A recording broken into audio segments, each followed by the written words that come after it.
নমস্কার বন্ধুরা, সুষমার দুনিয়ায় তোমাদের সবাইকে স্বাগত।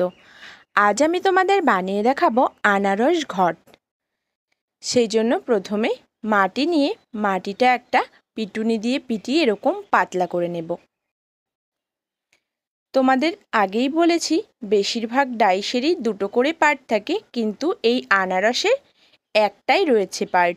কিন্তু আমাকে একটা থেকেই দুটো আনারস তৈরি করতে হবে, না হলে জোড়া দেওয়া সম্ভব নয়। তাহলে তো একটাই আনারসের পার্ট তৈরি হবে, আর ওভাবে দেখতেও ভালো লাগবে না। সেই জন্য দুটো পাতলা মাটি করে নিলাম। এভাবে ডাইসের মধ্যে দিয়ে আনারস বানিয়ে নিচ্ছি। তোমরা যদি আমার চ্যানেলে নতুন বন্ধু হয়ে থাকো তাহলে প্লিজ চ্যানেলটিকে সাবস্ক্রাইব করে আমার পাশে থেকো। আর আমার ভিডিওগুলো যদি তোমাদের ভালো লাগে তাহলে লাইক, কমেন্ট, শেয়ার করে দিও।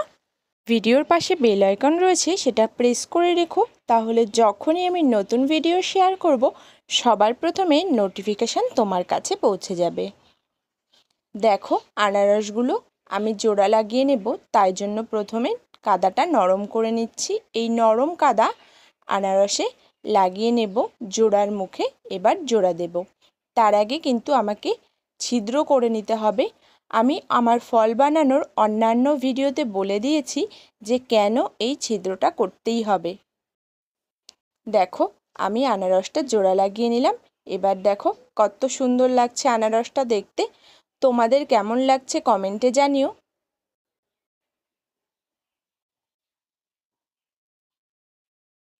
দেখো, একে একে আমি সবগুলো আনারস জুড়িয়ে নিচ্ছি। এখন যেহেতু জোড়া লাগালাম সেই জন্য কিন্তু কাদাটা নরম রয়েছে, সাইডের হাতে লেগে যাচ্ছে। দেখো, এখন এই জয়েন্টের মুখগুলো ছালা যাবে না। যখন এগুলো শক্ত হয়ে যাবে, এই দেখো এখন শক্ত হয়ে গেছে, এখন আমি একটা ছুরি দিয়ে এই বাড়তি কাদাগুলো ছেলে নিচ্ছি।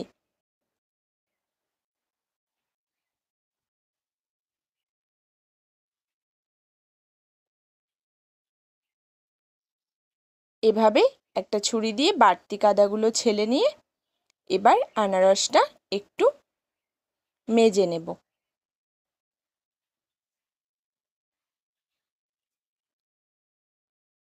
তার আগে একটু ডিজাইন করে দিচ্ছি। এবার একটা কাপড়ে জল নিয়ে এই জোড়ার মুখটা মেজে দিচ্ছি, শুকিয়ে নিলাম। এবার হয়ে গেল আনারসগুলো সম্পূর্ণ রেডি। এগুলো পোড়াবো, তার ভিডিও আসছে খুব শিগগিরই। আজ এই পর্যন্ত। Thanks for watching.